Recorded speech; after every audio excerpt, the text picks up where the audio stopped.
오늘 하나님께서 우리에게 주신 말씀은 갈라디아서 5장 22절 23절 말씀입니다. 22절 23절 두 절 말씀을 저와 여러분이 합독하겠습니다. 오직 성령의 열매는 사랑과 희락과 화평과 오래 참음과 자비와 양성과 충성과 온유와 절제니 이 같은 것을 금지할 법이 없느니라. 아멘. 지난 한 주간 예배를 위해 또 성도님들을 위해 중보하는 동안 이런 기도를 하였습니다. 우리가 6일을 살다가 주일을 맞지 않게 하시옵소서. 주일을 맞아 6일을 살게 하여 주시옵소서. 이 거룩한 주일이 시온산의 은혜로 가득하게 하시옵소서. 그래서 세상에 나를 가지고 오다가 이제 시온산의 나를 세상으로 가지고 가게 하여 주옵소서. 이 주일에 하나님의 강이 흐르게 하여 주옵소서. 그 복락의 강수로 채워져 이랑은 채워지고 단비는 내려서 풍성하게 하여 주시옵소서. 흐르는 은혜의 강에 우리도 하나님께로 흐르게 하여 주시옵소서. 한 주일 내내 우리 성도님들을 위해 이렇게 중보하였습니다. 하나님께서 이 시간에 이 중보에 응답해 주시기를 소원합니다. 세상을 이기신 주님의 은혜가 가득한 주일 되시기를 우리 주 예수의 이름으로 축복합니다. 성령의 열매를 지난 2주간 나누고 이제 3주간입니다.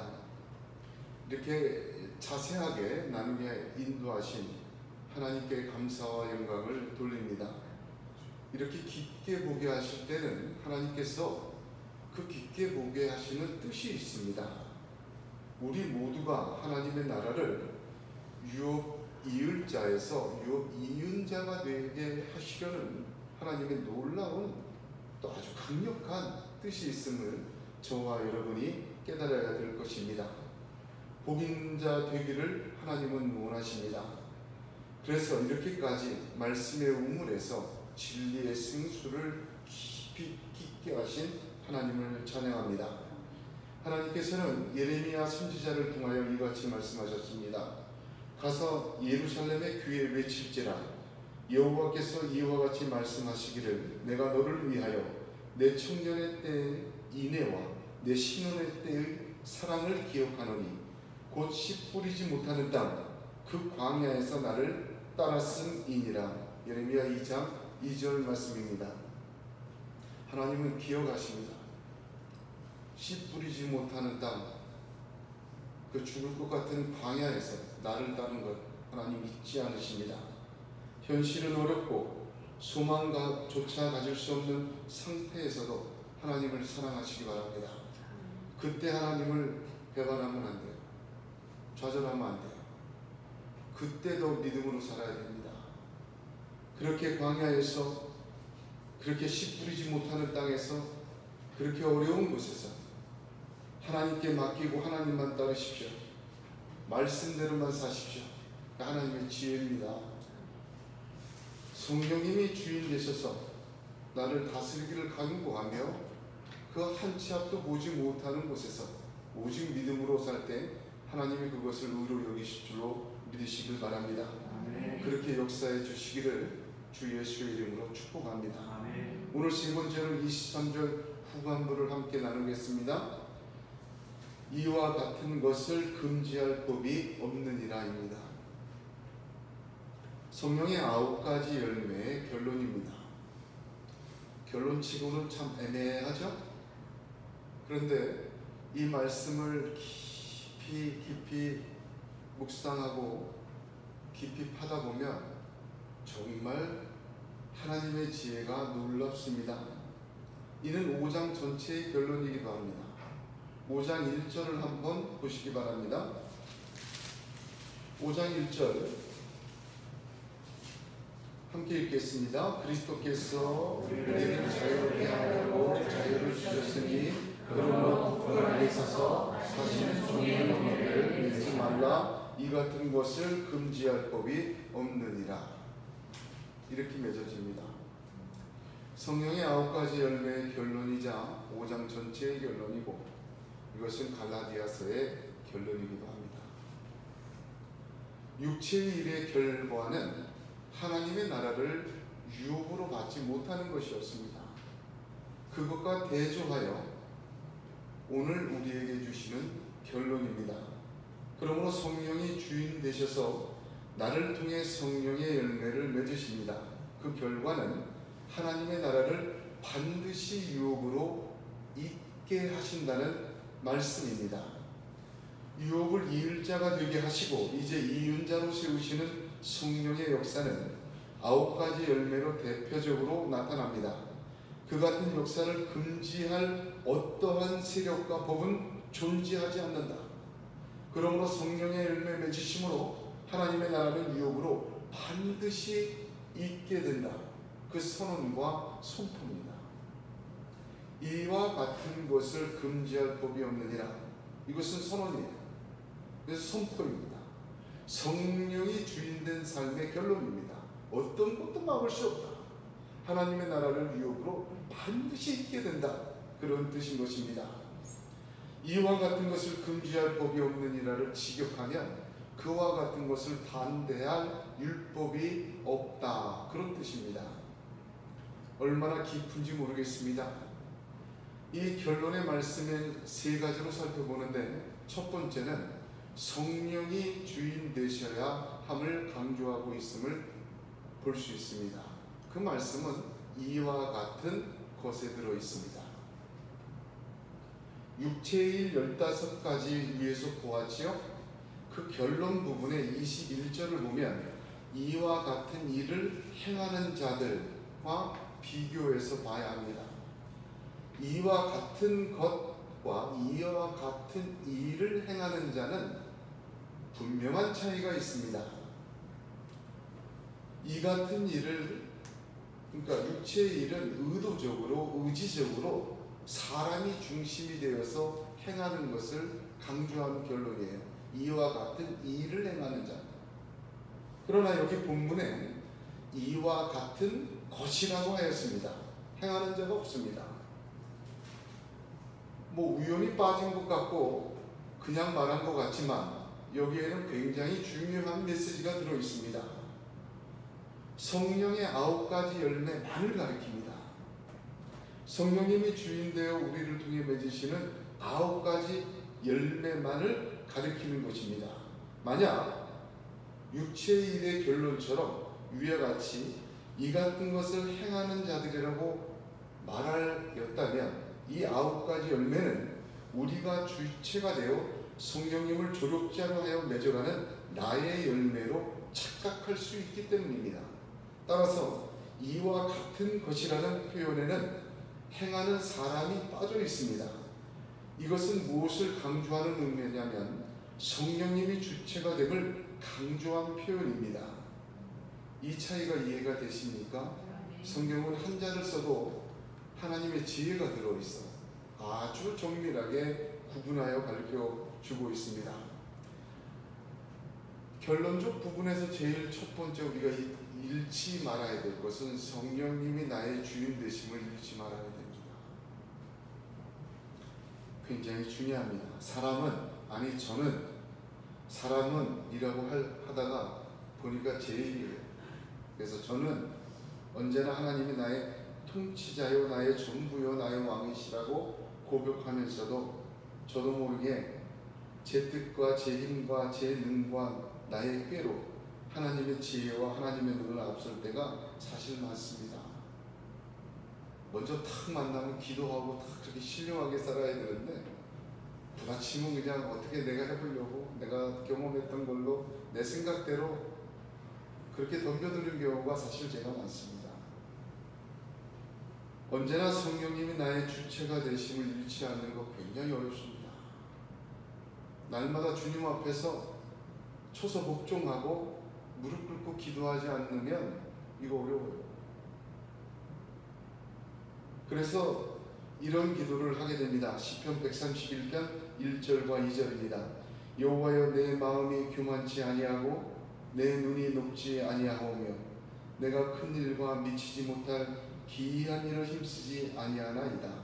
실로 내가 내 심령으로 고요하고 평온케 하기를 젖된 아이가 그 어미 품에 있음 같게 하였나니 내 중심이 젖된 아이와 같도다. 이는 예수님이 말씀하신 천국에 합당한 자 어린아이와 같은 것입니다. 전적으로 하나님께 의지하는 것 쉽지 않습니다. 우리의 중심이 하나님의 품에 있는 젖된 아이와 같아질 때 성령님이 내 주체임을 잃지 않게 되는 것 같습니다. 저는 그렇습니다.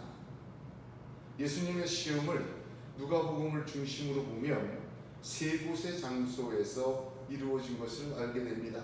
첫 번째는 광야요, 두 번째는 높은 산이요, 세 번째는 성전 꼭대기였습니다. 이 세 장소는 굉장한 의미를 함축하고 있습니다. 광야라는 것은 먹고 사는 문제가 핵심이었습니다. 물이 없어 죽고 먹을 것이 없어 굶주리고, 이 물질의 문제입니다. 광야에서라는 것은 육의 문제입니다. 거기서 마귀는 돌이 떡이 되라고 유혹하였습니다.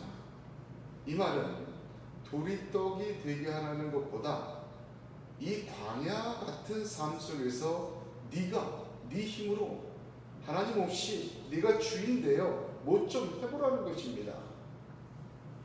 당장 굶어 죽게 되었는데 어찌할 것인가? 그대로 하나님의 아들로 그 뜻만 갖고 그렇게 살 수 있을 것 같은가? 너는 능력이 있지 않은가?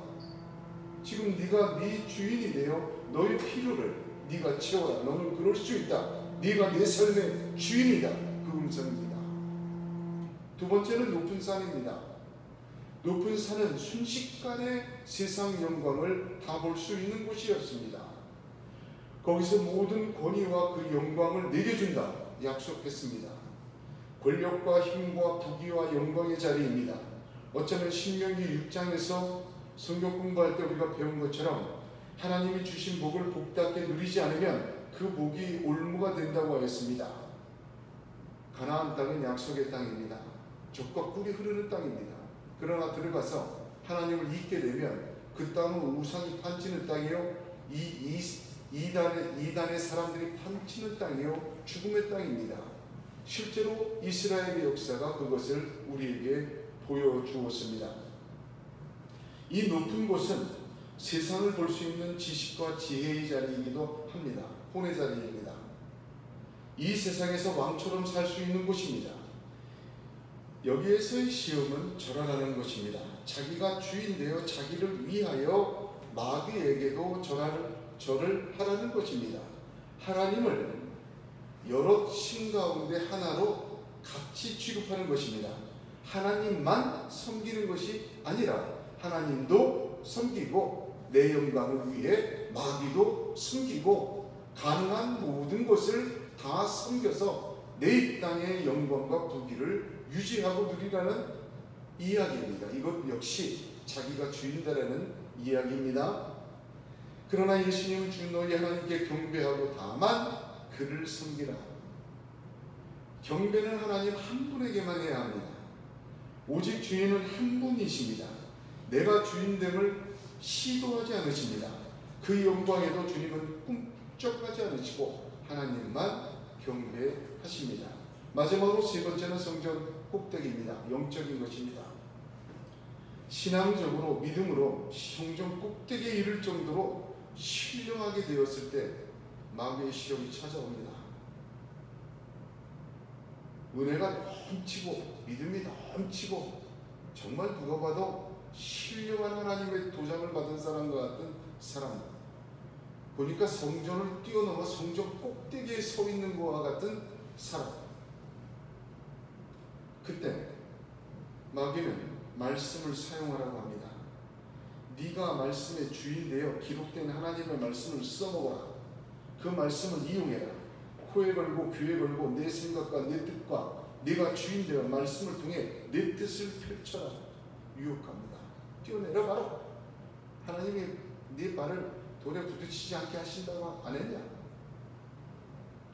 그러나 주님은 주 너희 하나님을 시험하지 말라고 했습니다. 이 말씀은 신명기 6장 16절을 인용하신 것인데 너희가 마사에서 시험한 것 같이 너희 하나님 여호와를 시험하지 말라. 그 말씀을 그대로 인용하신 것입니다.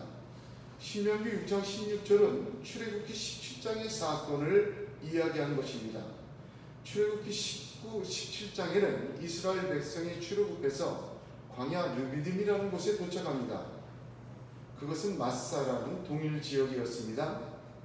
거기서 물이 없어 모세를 원망합니다. 하나님이 호렙산 반석을 쳐서 물을 내라고 하셨는데 그 출애굽기 17장 7절을 보면 그 시험의 내용이 나옵니다. 그가 그곳 이름을 마사 또는 무리바라 불렀으니 이는 이스라엘 자손이 다투었으며 또는 그들이 여호와를 시험하여 이르기를 여호와께서 우리 중에 계신가 안 계신가 하였습니다. 이게 시험의 내용이에요. 하나님이 계신가 안 계신가. 즉 주님께서 시험하지 말라고 하신 말씀에는 이 뜻이 들어 있습니다. 성전 꼭대기에 올라서면 자기가 하나님처럼 되고 마는 것입니다. 하나님이 계신가 안 계신가 제 멋대로예요. 두려워하진 않아요. 말씀조차 자기의 뜻과 해석과 생각대로 풀고 적용합니다. 자기 말처럼 하는 사람 수없이 많이 봤습니다. 성전으로부터 나를 보아야 하는데 말씀으로부터 자신을 보아야 하는데 자신과 세상을 하나님의 뜻으로부터 보아야 하는데 그 위에 올라서서 자기 자신이 신령한 쪽 성경을 보고 자기 자신이 중심이 되어 성전을 바라보고 성경을 해석하며 하나님이 계신가 아니 계신가 라는 상태로 빠져들게 됩니다. 어쩔 때는 하나님이 있는 것 같아요. 어쩔 때는 하나님이 없어요. 그러나 그 사람 아무리 성전 꼭대기에 올라서 있는 영적인 것이라 할지라도 속을 들여다보면 하나님의 존재를 왔다 갔다 해요. 지가 하나님 돼 있어요. 무모하게도 사람들은 영적으로 높아질 때 성전 꼭대기에 서서는 이런 시험에 빠지게 됩니다. 성도들도 보면 자기가 주인 되고 자기가 판사가 되어 모든 것을 판단합니다. 하나님의 말씀을 증거로 들면서 자기 생각을 합리화하고 자기의 신념을 말씀을 통해 증거합니다. 세상의 초등학문과 윤리와 가치를 교회로 가지고 들어와서는 성경을 이용해 주장합니다. 동성애를 이해하고 인용하고 받아들여야 한다. 이런 것도 마찬가지입니다. 예수님은 공생의 3년 동안 이 세 장소의 세 시험을 그대로 또한 겪으셨어요. 끝난 게 아니에요. 누가복음 뒤에를 보면 뭐라죠? 마귀가 잠시 물러갔다 그랬어요. 아주 극적으로 시험한 다음에 인생 내내 전체의 이 세 가지 시험을 계속하였습니다. 광야 같은 세상에서 죽이고 목마르고 박해 받으셨습니다. 또 산 위에 오르셔서 오병이어의 기적을 베푸실 때 사람들은 그를 왕으로 세우려고 하였습니다. 변화산 꼭대기에서 성전 꼭대기 뛰어넘는 영광스러운 용모로 변화되으셨을 때 베드로는 그 제자들은 졸다가 깨어서 이것의 추막 셋을 짓자 그렇게 자기도 알지 못하는 이야기를 떠들어댔습니다. 그러나 주님은 마귀의 광야 40일 금식 후에 세 가지의 시험을 물리치신 것처럼 그의 삶 속에서 이어지는 그의 세 가지 육과 혼과 영, 광야와 높은 산과 성전 꼭대기의 시험을 그대로 받으시고 또한 이기셨습니다. 주님은 요한복음 4장 34절에 나의 양식은 나를 보내신 이의 뜻을 행하며 그의 일을 온전히 이루는 것이라고 하셨습니다. 또한 요한복음 5장 30절에 내가 아무것도 스스로 할 수 없노라 듣는 대로 심판하노니 나는 나의 뜻대로 하려 하지 않고 나를 보내신 이의 뜻대로 하려 함으로 내 심판은 무르우니라 하였습니다. 주님은 단번에 마귀의 시험을 물리쳤을 뿐만 아니라 공생의 3년 동안 내내 그 시험을 이겨내셔 승리하셨습니다. 예수님께서 받으신 이 마귀의 시험과 공생의 동안 삶 속에서 계속해서 받으신 시험의 승리는 마귀의 밀가 부릇한 청구를 받고 있는 우리 모두에게도 그대로 적용됩니다. 내가 주인되라고 하는 이 음성, 육으로 혼으로 영으로 마귀는 네가 주인되라고 하거든요. 광야에서 높은 산에서 성전 꼭대기에 세워놓고 마귀는 극적으로 또한 삶 속에서 우리를 유혹합니다. 주님은 마귀의 시험을 물리치셨습니다. 또한 그러한 삶을 사셨습니다. 이는 우리도 물리칠 수 있고 그렇게 살라고 보여주신 주님의 삶인 것입니다. 그 핵심은 오직 하나님께서 나의 주인 되심을 잃지 않음에 있습니다. 광야에 계십니까? 높은 산에 올라섰습니까? 성전 꼭대기에 이르는 참 신앙적 영광에 있습니까? 그것이 육적이든 혼적이든 영적이든 오직 우리 주 예수 안에 있기를 주님의 이름으로 축복합니다. 시험의 순서 역시 그대로입니다. 이스라엘 역사를 제1성전 시대, 제2성전 시대, 그리고 장차올 하나님의 나라의 성전 제3성전 시대로 구분합니다. 역사가들은 그렇게 해요. 제1성전 시대는 솔로몬 성전 시대고, 제2성전 시대는 예루살렘 성전 시대며, 제3성전 시대는 에스겔서와 그 이사야 그 예언 묵시서에 약속한 그 영원한 하나님의 나라 제3성전 시대라고 이렇게 구분하는데, 우리가 기억해야 될 것은 여러분 제1성전 시대 솔로몬의 성전 지어지기 전까지 이스라엘은 광야와 같은 이 유혹과 시험을 받았어요. 무너졌죠. 솔로몬에 이르러서는 가장 강대한 나라가 되었습니다만 거기서 완전히 무너졌어요. 갈라졌죠. 또 바벨론 포로 가기 전까지 영적으로 제산정전에 이르도록 묵시에 이르도록 높아졌지만, 예레미야 이사와 같은 선지자가 있었지만 또 무너졌습니다.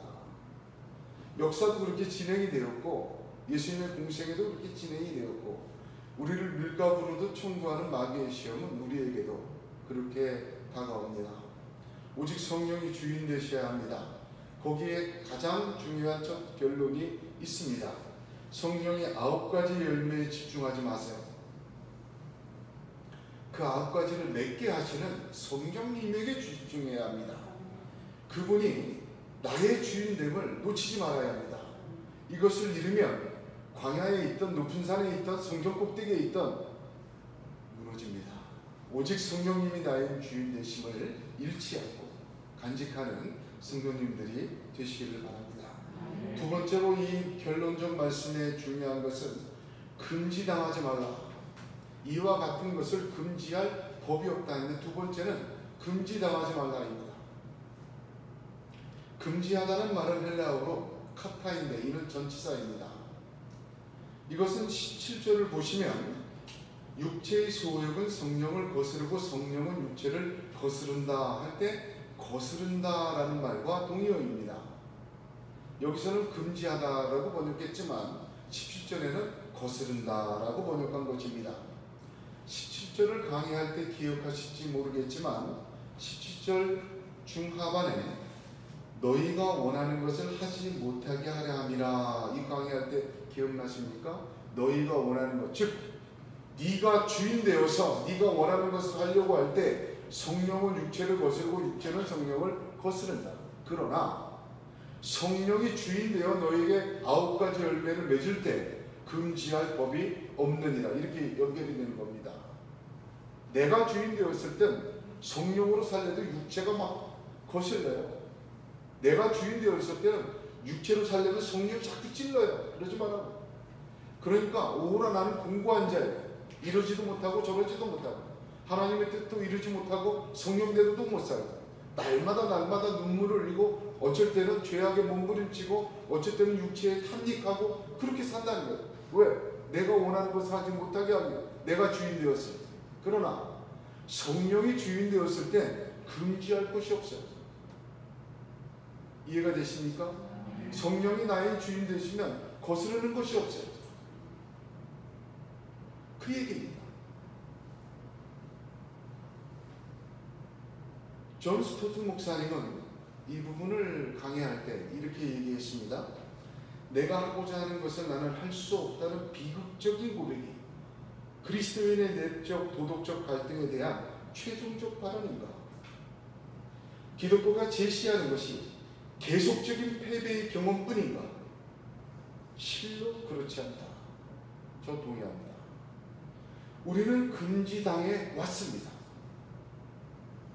마귀의 괴계예요. 마음은 원이로되 육신은 약하도다 하였습니다. 그건 성령 받기 이전이죠. 성령 오시기 전에 겟세마네에서는 마음은 원이로되 육신은 약하다. 뭐 어쩔 수 없다. 그렇게 가는 거예요. 성령 이전입니다. 로마서 8장 3절에 보면 율법이 육신으로 말미암아 연약하여 할 수 없는 그것을 하나님은 하신다고 하였습니다. 그렇습니다. 육신이 연약해요? 못해요. 그러나 성령 받았잖아요. 성령의 주인되면 하십니다. 누가? 하나님이 하십니다. 할 수 없는 그것을 성령은 하세요. 그래서 성령은 금지할 법이 없습니다. 그러나 우리는 금지당에 왔습니다. 우리가 표태를 행하여 간다는 것이 다 이루지 못함을 용인하는 근거일 수가 없습니다. 성숙과 성장이라는 말이 내가 도달하는 득도의 경지가 아닌 이상 우리 가운데 성령님이 주인된 역사로 맺어져가는 성령의 열매를 금지할 수 없습니다. 반드시 이깁니다. 오늘 말씀의 결론이 이거 선포하는 겁니다. 첫 번째는 성령이 주인됨을 잃지 마세요. 두 번째는 금지당에 왔지만 이제 금지할 것이 없어요. 로마서 7장에 다른 법이 내 마음의 법과 싸워 내 지체 속에 있는 죄의 법으로 나를 사로잡는 것을 보는도다. 오라 나는 곤고한 자라는 바울의 고백이 우리가 육에 대한 패배를 허용하고 용납하고 받아들이고 계속 그런 삶을 살라는 권고와 허가장이 아닙니다. 로마서는 7장으로 끝나지 않습니다. 로마서는 8장이 있습니다. 로마서 8장 2절에는 이는 그리스도 예수가 된 생명의 성령의 법이 죄와 사망의 법에서 너를 해방하였습니다 하였습니다. 로마서 8장 11절에는 예수를 죽은 자 가운데서 살리신 이의 영이 너희 안에 거하시면 그리스도 예수를 죽은 자 가운데서 살리신 이가 너희 안에 거하신 그의 영으로 말미암아 너희의 죽을 몸도 살리리라. 할렐루야. 완전한 승리를 선포하셨습니다. 그렇습니다. 유업을 이을 자가 되었고 유업을 이은 자로 가는 길은 우리 힘으로 못 갑니다. 성령의 주인 되셔야 합니다. 성령의 주인 되신 삶은 금지할 것이 없습니다. 생명의 성령의 법을 금지할 것이 어디 있겠습니까? 이제는 금지되지 않습니다. 성령님이 하는 역사는 무엇으로도 거스르고 누구도 막을 것이 없다는 말입니다. 많은 사람들은 미안성을 정상이라고 합니다. 세상과 육체와 공존과 융합과 용납을 통해 내가 주인된 육체의 삶과 일을 인정해주고 있습니다. 이것은 반성경적입니다. 이것은 성경의 진리가 아닙니다. 이 갈등을 합리화시키고 조화시키며 언제나 그리스도인을 미완성의 존재로 육의 지고 육의 싸움 육의 구렁텅이에서 헤매는 존재로 인식시켜 왔습니다. 그러한 금지할 법은 마귀의 역사입니다. 이러한 시도와 해석은 버려야 합니다.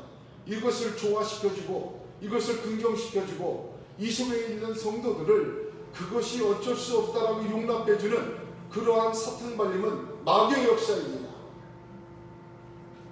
제가 서점에 가보면 어쨌든 구역질이 나요. 일주일에 한두 번씩 서점에 가서 제가 책을 봅니다. 제 도서관이 거기니까 가서 이제 책을 봐요.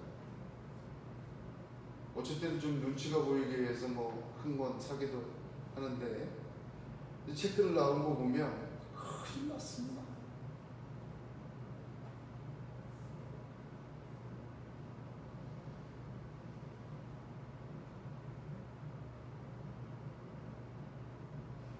예수님은 마가복음 9장 23절에 예수께서 이르시되 할 수 있거든지 무슨 말이냐 믿는 자에게는 능치 못할 일이 없느니라 하셨습니다.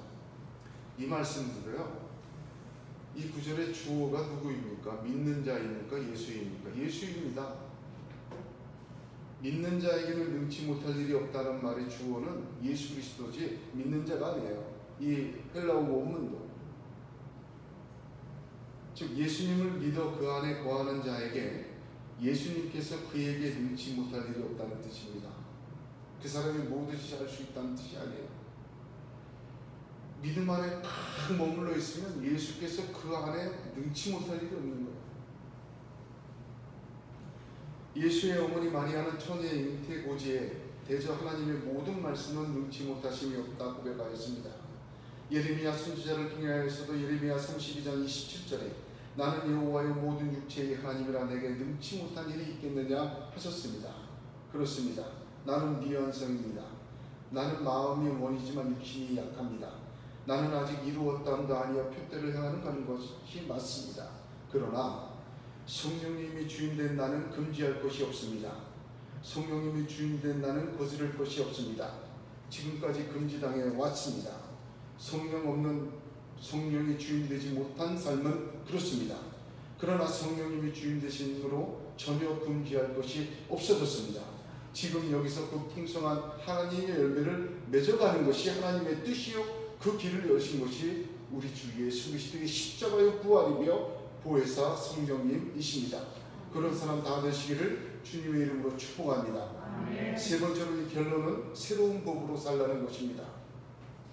이와 같은 것을 금지할 법이 없느니라. 법은 사라졌어요. 여기 법이 없다. 이 법은 헬라어로 노모스인데 특별히 정관사를 안 붙였어요.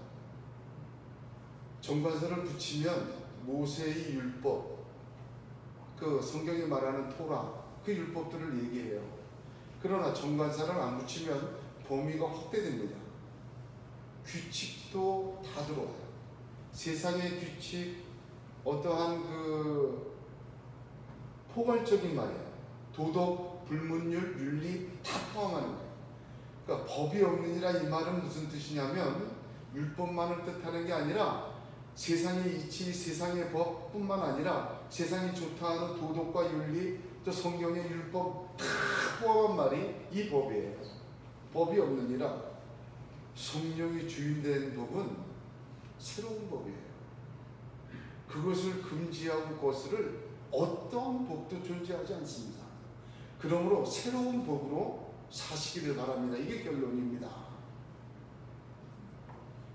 사실 이러한 것을 금지할 법이 없느니라 이 말은 관용적 수고입니다. 아리스토텔레스가 주전 4세기에 관용적으로 사용한 말을 헬라 철학자들이 계속해서 인용했어요. 우리나라 말에도 그런 말이 있죠. 법 없어도 살 사람이다. 법이 필요 없다. 왜?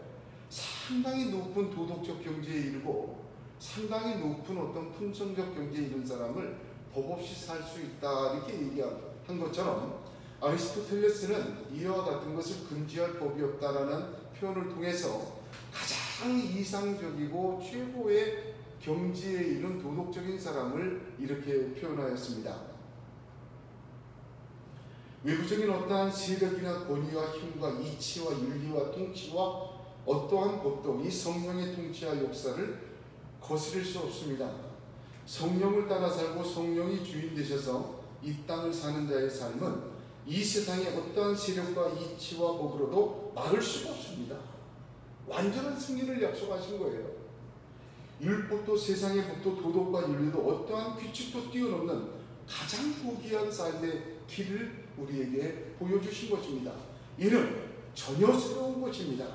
성령의 법입니다. 그런 뜻입니다. 그런 삶을 사시기를 바랍니다. 이는 전혀 새로운 생명으로 나아가는 하나님의 법입니다.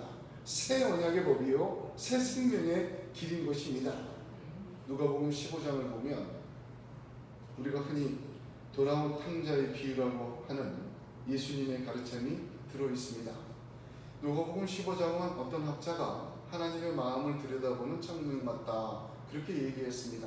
세 가지 잃어버린 것에 대한 비유가 있기 때문입니다. 드라크마의 비유, 잃은 양의 비유, 잃은 아들의 비유입니다. 하나님의 마음을 들여다보는 창이라는 말이 맞는 것 같습니다. 특별히 탕자의 비유는 기억하셔야 될 것이 두 탕자와 그 맏아들 모두가 유업을 이을 자였다는 것입니다. 이 비유는 유업을 이을 자들에 대한 아버지의 마음을 잘 보여주고 있습니다. 저와 여러분 모두 유업을 이을 자의 상속자예요. 두 아들만 나옵니다. 여기 누가복음 15장 12절을 보면 각각 나누어 주었다 합니다. 그러니까 둘째 아들만 유산을 주어서 나간 게 아니에요. 각각 나누어 주었다. 이 말의 뜻은 둘 다 유업을 이을 자예요. 그들에게 나눠준 것은 완전한 아버지 전체 집안 전체의 유업의 일부였어요. 이 비유를 가만히 보면 그렇습니다. 각각 나누어졌어요. 유업을 이을 자가 그 유업의 일부를 먼저 받았습니다. 우리가 똑같아요. 진짜 유업은, 완전한 유업은 아버지의 집이에요. 그래서 누가복음 15장 30절을 보면 맏아들이 이렇게 말하죠. 아버지의 살림을 창녀들과 함께 삼켜버린 이 아들이라고 표현합니다. 유산이라고 하지 않고 아버지의 살림이라고 표현을 해요. 아직 이어질 유업은 있어요. 아버지 것이. 또 아버지가 그 맏아들을 달래면서 이렇게 말합니다.